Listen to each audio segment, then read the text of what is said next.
बिस्मिल्लाहिर्रहमानिर्रहीम। अस्सलाम वालेकुम। हार्वर्ड एकेडमी की तरफ से आपको वेलकम कहते हैं। आज हम फ़िस्कल पॉलिसी स्टार्ट करने जा रहे हैं, जो कि हमारे सिलेबस का एक लाजमी जुज़्व है। इंस्पेक्टर एंड लैंड रेवेन्यू की बात हम कर रहे हैं। तो डिटेल में जाने से पहले मैं कुछ आप लोगों से, जो हमारे व्यूअर्स हैं, उनसे ये क्लैरिफाई करना चाह रहा था। कई सारे एस्पिरेंट्स और व्यूअर्स के कमेंट्स आ रहे होते हैं कि नेक्स्ट लेक्चर हमारा कब आएगा यूट्यूब पे।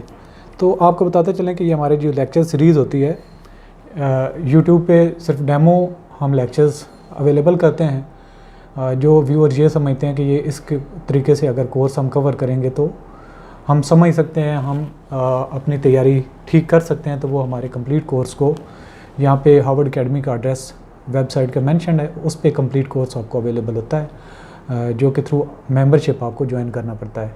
तो अभी तक हमारी थोड़ी सी स्पीड इसलिए हमने स्लो रखी कि आने वाले दिनों में कुछ एग्ज़ाम स्टार्ट होने जा रहे हैं और कई सारे जो एस्पिरेंट्स हैं उन्होंने हमसे रिक्वेस्ट भी की थी कि आप ज़रा तरतीब इस तरीके से रखें कि हम जब ज्वाइन करें तो हम भी चीज़ें कवर कर सकें। तो उनके लिए बेनिफिशियल है, एक अपॉर्चुनिटी है। जिन्होंने अभी तक कोई टेस्ट नहीं देना और उनको फुल टाइम मिल रहा है, तो जितने हमारे लेक्चर्स आ रहे हैं वो उनको बार बार रिपीट भी कर सकते हैं। तो इंशाल्लाह आज से हम इस टॉपिक का भी आगाज़ कर रहे हैं, लेकिन हमारा जो फोकस है पहले एक टॉपिक पे होगा, फिर दूसरे पे होगा। तो जो व्यूअर्स या जो हमारे एस्पिरेंट्स लेट ज्वाइन करते हैं वो अक्सर पूछ रहे होते हैं कि हमें किस पैटर्न पे तैयारी करनी चाहिए।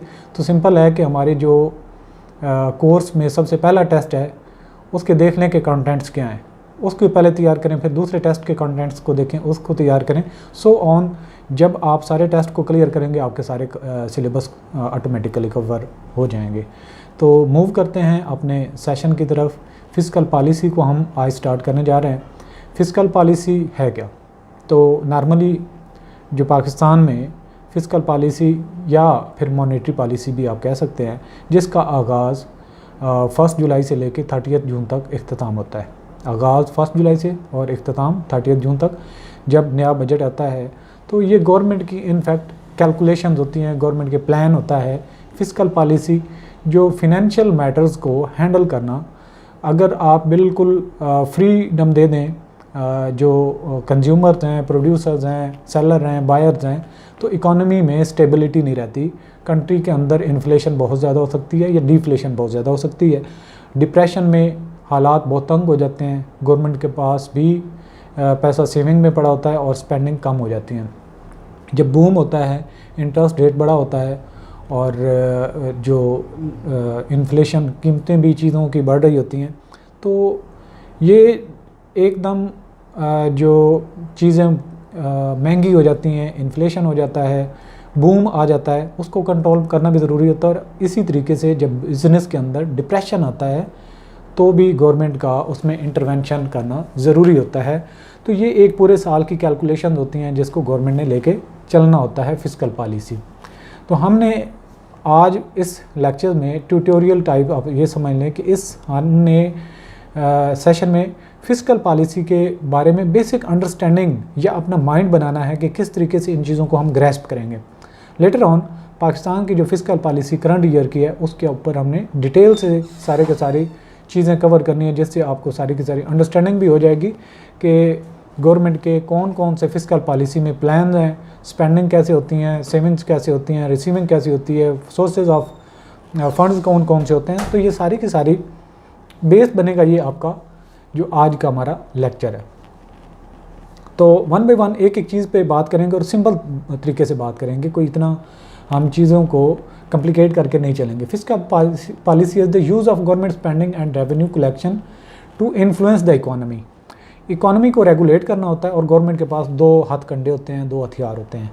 या तो गवर्नमेंट टैक्सेस बढ़ा देती है जो कि गवर्नमेंट के लिए सेविंग्स होती हैं। टैक्सेस का मतलब साथ में कोई फीसेस, कोई पेनल्टीज़ या कुछ इस तरीके से फ़ाइन वगैरह या बाकी जितनी भी जो गवर्नमेंट के ख़जाने में पैसा किसी भी तरीके से पॉपुलेशन से इकट्ठा किया जाता है, आवाम से लिया जाता है, वो गवर्नमेंट की होती हैं रेवेन्यूज़। गवर्नमेंट की रेवेन्यूज़ यानी कि गवर्नमेंट जहाँ से पैसा कमाती है। और या दूसरे नंबर पे आप ये इसको कलेक्शन भी कह सकते हैं। तो फिर इसके अलावा गवर्नमेंट की मशीनरी को वर्किंग करने के लिए गवर्नमेंट का अपना एक स्ट्रक्चर होता है, गवर्नमेंट के इदारे होते हैं, गवर्नमेंट के ऑफिसेज होते हैं, उनको भी लेके चलने की ज़रूरत होती है और उनकी एडमिनिस्ट्रेशन लोगों से होती है, लोगों को सैलरी देनी होती है।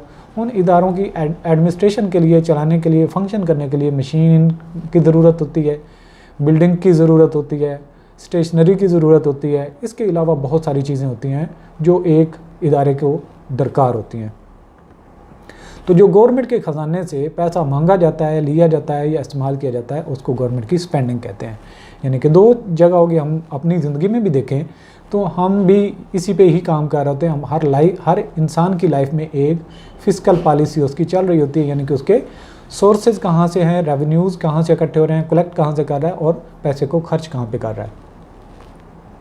तो गवर्नमेंट जो ये हिसाब किताब या खर्चों का अंदाज़ा लगाती है, या फिर पिछले साल में जितनी खर्चे हुए थे, कितने रेवेन्यूज़ कलेक्ट हुए थे, उसको बेस बनाते हुए फर्दर प्रेडिक्शन की जाती हैं। इसको हम कहते हैं फेडरल बजट। तो वफाकी हुकूमत अपना एक बजट पेश करती है जिसमें वो सारी आउटलाइन देती है कि हमने आने वाले पीरियड में कितने टैक्सेस लगाने हैं और कितने प्रोजेक्ट करने हैं, कितने हमने रेल, रोड, ब्रिजेस वगैरह बनानी है।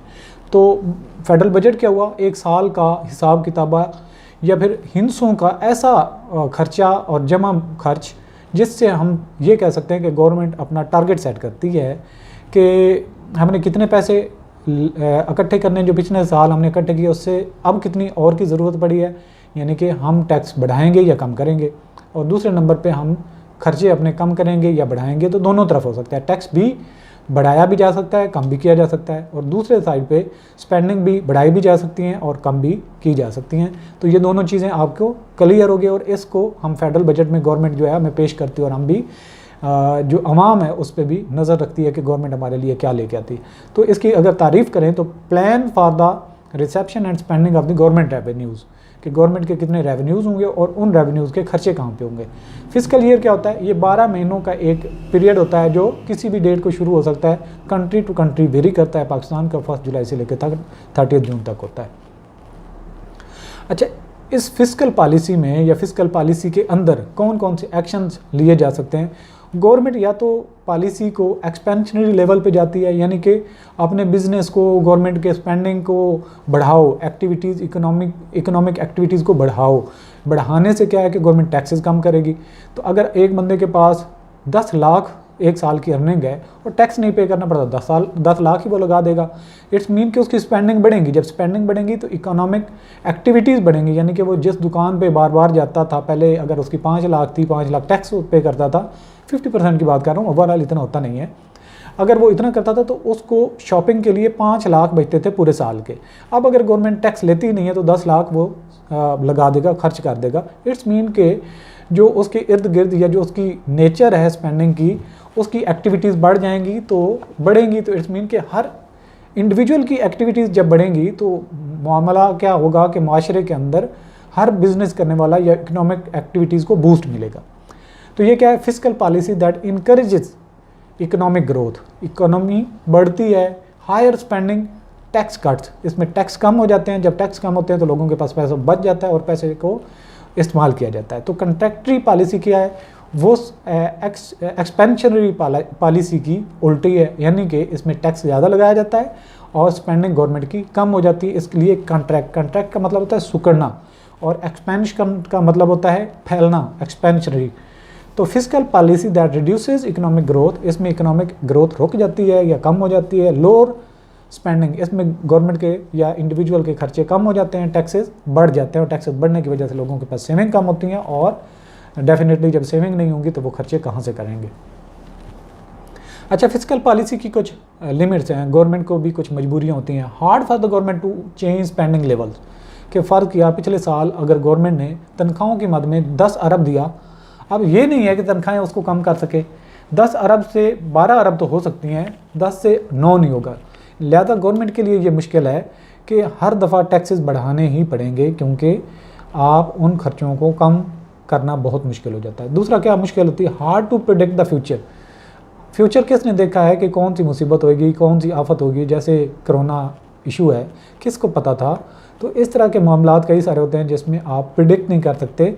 तो प्रेडिक्ट जब नहीं कर सकते तो आपकी सारी की सारी ये पॉलिसीज़ फिस्कल प्री डिटरमिनेड रेट्स पे या जो बजट में आप बातें करते हैं उस पर अमल दरामद करना मुश्किल होता है। क्यों? गवर्नमेंट कहती है फर्स्ट कि हमने इतना रेवेन्यू बढ़ाना है, हमने इतने टैक्सेस लगाने हैं, बिजनेस से इतना हम कलेक्ट करेंगे। जब कोरोना आया, बिजनेस एक्टिविटीज़ ही डंप हो गई, तो कहाँ से कलेक्ट करेगी गवर्नमेंट? तो उसको फिर अल्टीमेटली बाहरों कोई ना कोई करना पड़ेगा। अच्छा, और दूसरे नंबर पे गवर्नमेंट के कुछ एक्शंस को इम्प्लीमेंट करने के लिए मशीनरी अवेलेबल नहीं होती और उसको इम्प्लीमेंट करने के लिए ठीक ठाक टाइम लग जाता है, यानी कि sometimes action is too late. जबकि हम करंट गवर्नमेंट से भी शिकवा करते हैं कि कोई चेंज नहीं आ रही, कोई पॉलिसीज़ नहीं, तो गवर्नमेंट के लेवल पे जो स्टेप्स लिए जाते हैं उनका असर बहुत टाइम लग जाता है। तो ये क्या है, delayed time changes don't happen overnight, कि जो गवर्नमेंट पॉलिसी लेके आती है उसके नताज फ़ौरन से नहीं मिल जाते, बल्कि टाइम टेकिंग ये होता है। अगर हम इसको ओवरऑल रिव्यू करें, पहले देखते हैं कि फिस्कल पॉलिसी है क्या और इसमें क्या क्या चीज़ें हो सकती हैं। इसके अलावा फिर हम आगे चल के एक्सपेंशनरी पॉलिसी पे बात करते हैं। तो फिस्कल पॉलिसी इज़ क्या है? The federal government's use of taxing. हमने पहले बात की कि गवर्नमेंट जो टैक्स लगाती है और उस टैक्स की वजह से जो पैसा जमा होता है, उस जमा शुदा पैसे को खर्च करना, यानी कि गवर्नमेंट ने पैसा तो अपने पास नहीं रख के वो ढेर लगा लेना, वो आवाम की वेलफेयर के लिए लगाना पड़ेगा कहीं ना कहीं, तो उसकी स्पेंडिंग बढ़ेगी। To keep the economy stable, कि कब हमने टैक्स ज़्यादा करना है, कब हमने खर्चे ज़्यादा करने हैं या कम खर्चे करके टैक्सेस बढ़ाने हैं, जिससे ग्रोथ को कम करना है या फिर जिसकी वजह से इन्फ्लेशन को हमने कम करना है। ये गवर्नमेंट के पास एक टूल हो जाता है, फिस्कल पॉलिसी इसी को कहते हैं। दूसरे नंबर पे फर्दर क्या है? The federal government use of taxing and spending to make the economy unstable. Sometime stable चल रही होती है, उसको अनस्टेबल गवर्नमेंट खुद कर लेती है। समटाइम जैसा कि एक बड़े रिथम से सारी चीज़ इकोनॉमिक एक्टिविटीज़ हैं, इन्फ्लेशन बढ़ता जा रहा है, तो जो गरीब के बस की बात ही नहीं रहेगी, तो उस चीज़ को रोकना पड़ेगा, इसलिए अनस्टेबल करना है। वरना आपके माइंड में आएगा कि ये कैसे हो सकता है कि गवर्नमेंट इकोनॉमी की डिस्टेबल खुद कर रही है। See a plan by the government to spend its revenues. ये फिस्कल पॉलिसी ये भी कहती है कि गवर्नमेंट के पास जितना जमाशुदा पैसा है कहाँ पे खर्च करना है। A check by parliament over the president. तो प्रेसिडेंट ओवरऑल फाइनेंशियल सैंक्शन करती है, जितने भी फाइनेंस के मामला होते हैं वो प्रेसिडेंट को जाते हैं। जहाँ पे भी खर्चा करना होगा वो प्रेसिडेंट ऑफ पाकिस्तान पावर देगा, लेकिन पार्लियामेंट उस पर डिसीजन लेती है और सदर भी अंधाधुंध अपने खर्चे ऐसे नहीं कर सकता, तो पार्लियामेंट एक इंटरवीन करती है। सदर के ओहदे के पास जितने ये राइट्स होते हैं या जो पावर उसको दी गई होती है, उस पावर पे एक चेक होता है। ये तो हो गया फिस्कल पॉलिसी, यानी कि जो बजट के मुतालिक, यानी कि टैक्स कलेक्ट करना, पैसा खर्च करना। दूसरा नंबर पे है एक्सपेंशनरी पॉलिसी, जिसमें इकोनॉमी ग्रो करती है, टैक्सेस कम होते हैं, स्पेंडिंग गवर्नमेंट की बढ़ जाती है। ये तो ये दो तरीके से हो सकती है, यानी कि लोगों को आसानी करना, यानी कि इकोनॉमी को ग्रो करना। Raising taxes and increasing government spending. जो टैक्स आप लेते हैं स्पेंडिंग को बढ़ा देते हैं। Raising taxes and decreasing government spending. ये भी हो सकता है कि टैक्सेस रेज जो कर रहे हैं गवर्नमेंट की स्पेंडिंग कम कर दे। फर्दर क्या है? Cutting taxes. अब टैक्सेस कम कर दो एंड डिक्रीजिंग स्पेंडिंग, यानी कि टैक्स भी कम कर दो, स्पेंडिंग भी कम कर दो। Cutting taxes and increasing spending, तो ये भी हो सकता है कि टैक्सेस कम करो और स्पेंडिंग बढ़ा दो। तो दोनों, यानी कि या तो टैक्सेस रेज करेंगे, तो रेज करने के साथ यानी कि दो दफ़ा आप कहेंगे टैक्सेस रेज, तो आगे स्पेंडिंग बढ़ा दें, स्पेंडिंग कम कर दें। दूसरे नंबर पे आप कहेंगे कटिंग टैक्स, टैक्स को कम करेंगे तो साथ दोनों फिर स्पेंडिंग बढ़ा दें, स्पेंडिंग कम कर दें। फिस्कल पॉलिसी के ऑप्शंस हमारे पास क्या क्या हैं?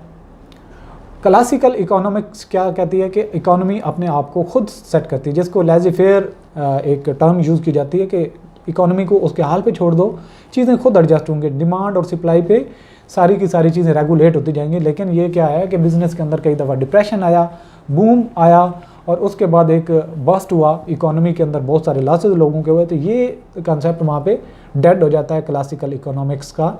The idea that the free market regulates itself, market को छोड़ दो, वो खुद अपने आप को रेगुलेट कर लेगी।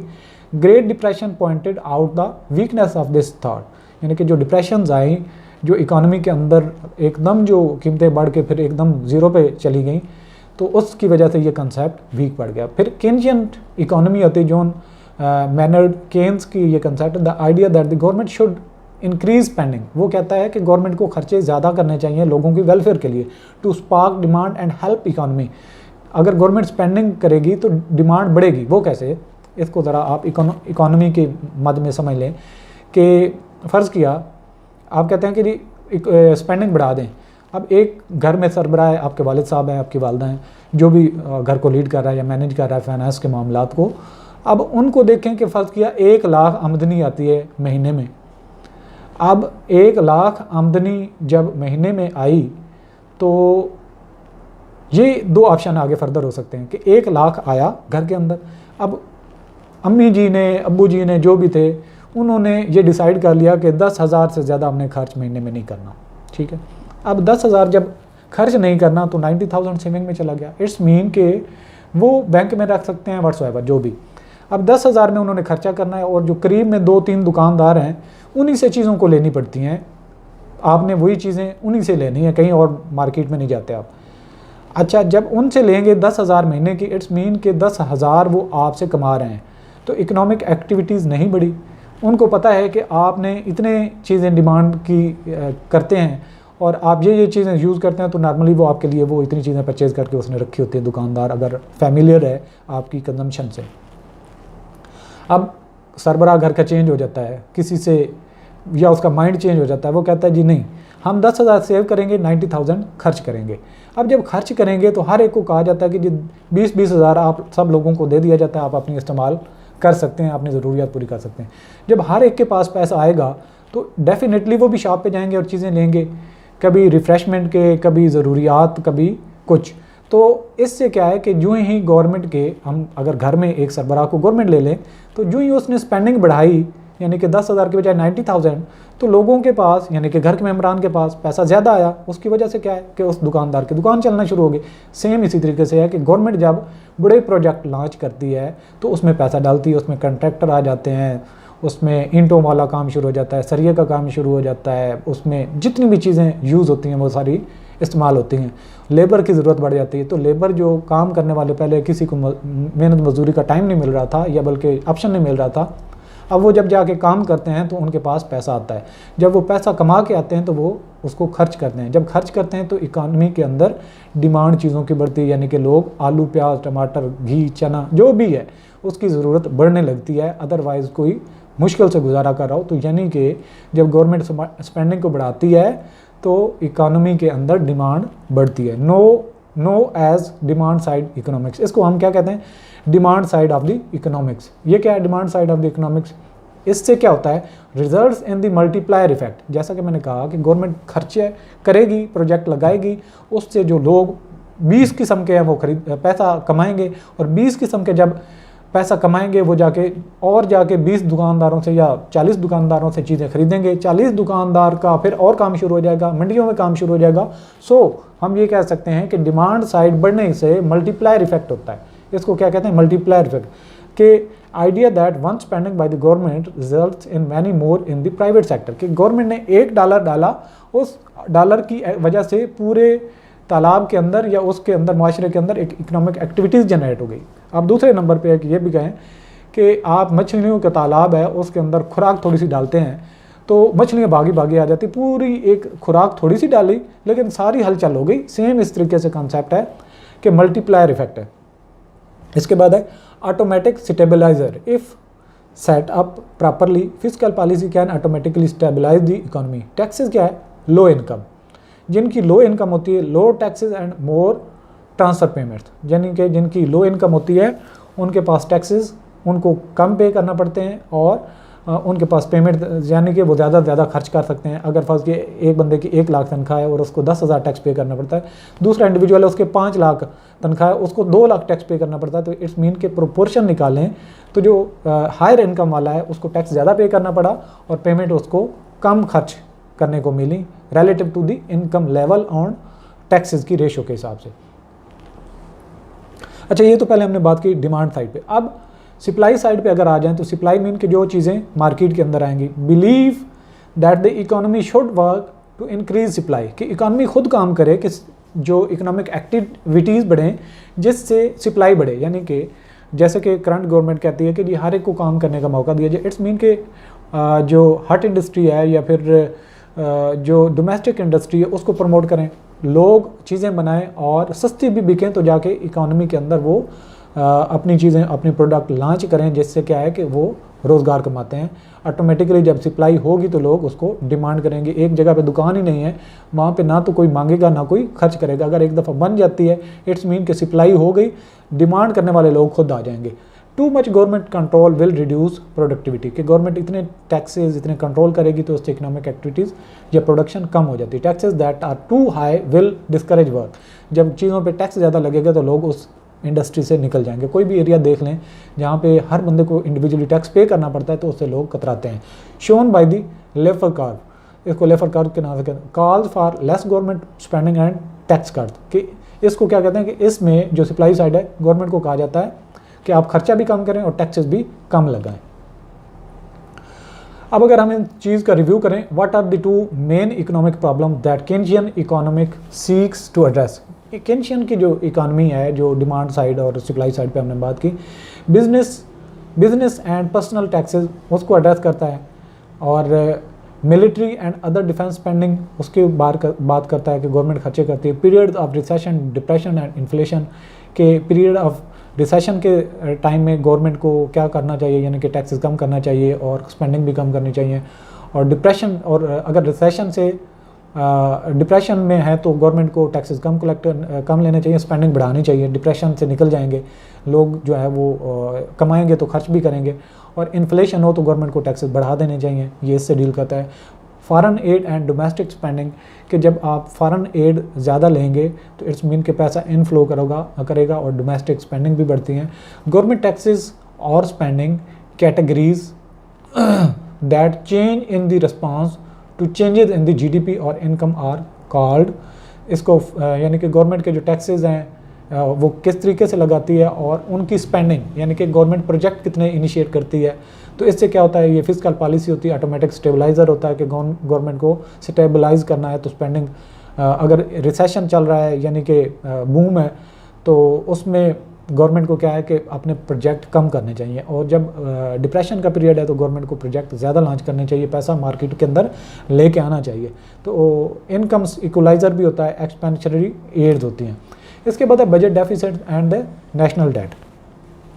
आपने सुना होगा कि बजट डेफिसिट इतना है, यानी कि आपके घर में अगर फ़र्ज़ किया 10 लाख के खर्चे हैं और आपकी इनकम 8 लाख है, तो 2 लाख आपको मैनेज करना पड़ता है। तो ये जो कमी होती है इसको कहते हैं बजट डेफिसिट, यानी कि आपकी स्पेंडिंग 10 लाख है, इनकम 8 लाख है, तो ये कमी जो है इसको डेफिसिट कहते हैं। जब आप ये कहते हैं कि आपके खर्चे 8 लाख हैं और आपकी इनकम 10 लाख है, तो 2 लाख आप एक्स्ट्रा इनकम कर रहे हैं, अर्न कर रहे हैं, इसको कहते हैं सरप्लस बजट या बजट सरप्लस। तो नेशनल डेट कब होता है, जब डेफिसिट होता है, यानी कि गवर्नमेंट की स्पेंडिंग ज़्यादा होती हैं, तो उसको वो स्पेंडिंग का जो गैप है पूरा करने के लिए लोन लेने पड़ते हैं। वो डोमेस्टिक सोर्सेज से भी लिए जा सकते हैं, बैंक्स वगैरह से भी, और बाकी भी जो लेंडर हैं, और बाकी फॉरेन सोर्सेज से भी, जैसा कि IMF, वर्ल्ड बैंक और इस तरीके से जो एशियन बैंक वगैरह, उनसे भी फ़ंड लिए जाते हैं। अब ये एक तस्वीर है, बच्चे ने लिखा हुआ है, I am already 38,375 in debt and I only own a doll house. तो यहाँ पे वो कहती है कि मैं पहले से ही 38,375 की मकरूज़ हूँ, रुपये में कहें या डॉलर में कहें, लेकिन मेरे पास है क्या? इसके जवाब में मेरे पास एक गुड़िया का घर है, डॉल हाउस है।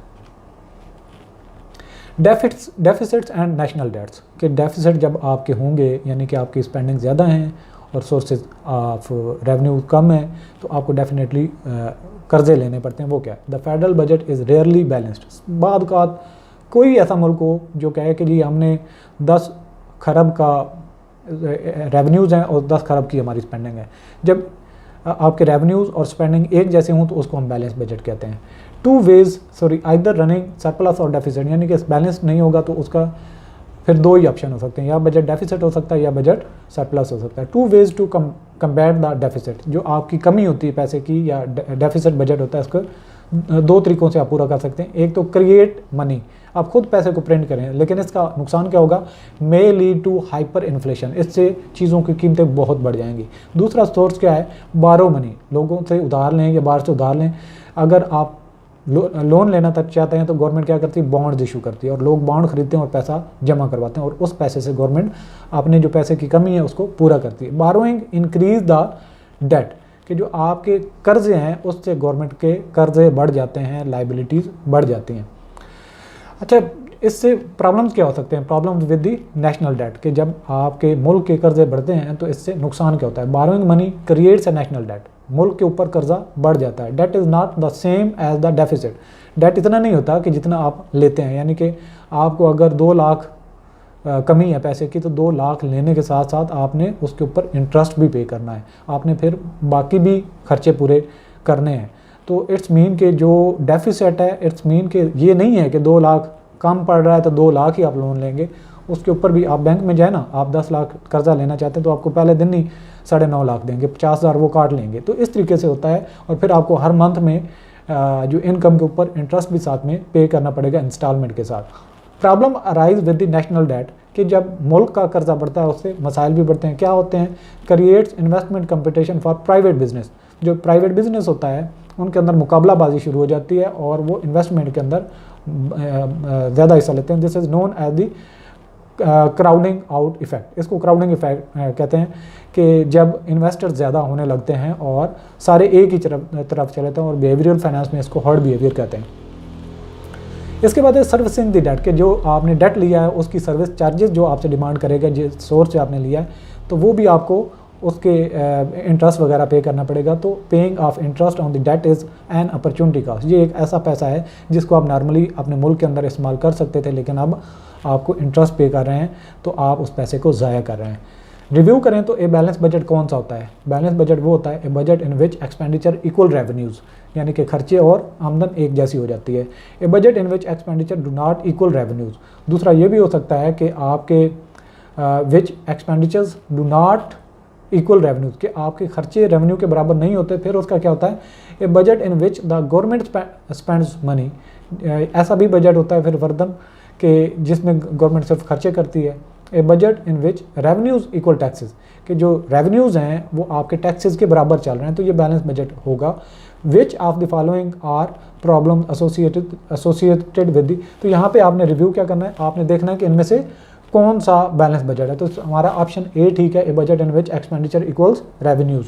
विच of the following are problems associated with the national debt, national debt के साथ क्या क्या मसाइल जुड़े हुए हैं इन ऑप्शन में देख लें। Increase spending on defence and education, the crowding out effect and interest payments on the debt, ये सही है। Interest payments on the debt and too much individual investment, increase individual investment and increase government spending, तो ये B option हमारे पास ठीक है। तो यहाँ पे जो आपको रिव्यू करने के बाद भी कुछ ना कुछ आइडिया हो गया होगा कि हमने जो ओवरऑल चैप्टर में पढ़ा तो इतनी कोई मुश्किल चीज़ें नहीं थी। हमने घर के अखराजात, घर के मामलात, उनसे बातों को लेके चले। अगर आप घर के मामलात को समझ सकते हैं तो मुल्क का जो बजट या फिस्कल पॉलिसी है उसकी भी बुनियाद समझ सकते हैं। तो आगे चल के हमारे इस टॉपिक के रेलेवेंट जितने भी लेक्चर्स हैं जब आएंगे तो हम गवर्नमेंट के जो फिस्कल बजट 21-22 है उसको हम फोकस करेंगे। उस पर आपको समझ नहीं होंगी चीज़ें और थोड़ी सी डिजिट्स का इस्तेमाल ज़्यादा उसमें आना शुरू हो जाएगा, लेकिन आपने उसमें कंफ्यूज फिर भी नहीं होना, क्योंकि हम उनको चीज़ों को सिंपल तरीके से आसानी से समझने के काबिल बना के ही आपको प्रेजेंट करेंगे। और यहाँ पे आज का सेशन हम क्लोज़ करते हैं। और अगर आप हमारा कंप्लीट कोर्स हार्वर्ड एकेडमी का ज्वाइन करना चाहते हैं इंस्पेक्टर इनलैंड रेवेन्यू की प्रिपरेशन के लिए, तो आप हमें कांटेक्ट कर सकते हैं। नंबर यहाँ पे हमारा मेंशन है और हमारी वेबसाइट आप विज़िट कर सकते हैं। ऑल द बेस्ट, अल्लाह हाफिज़।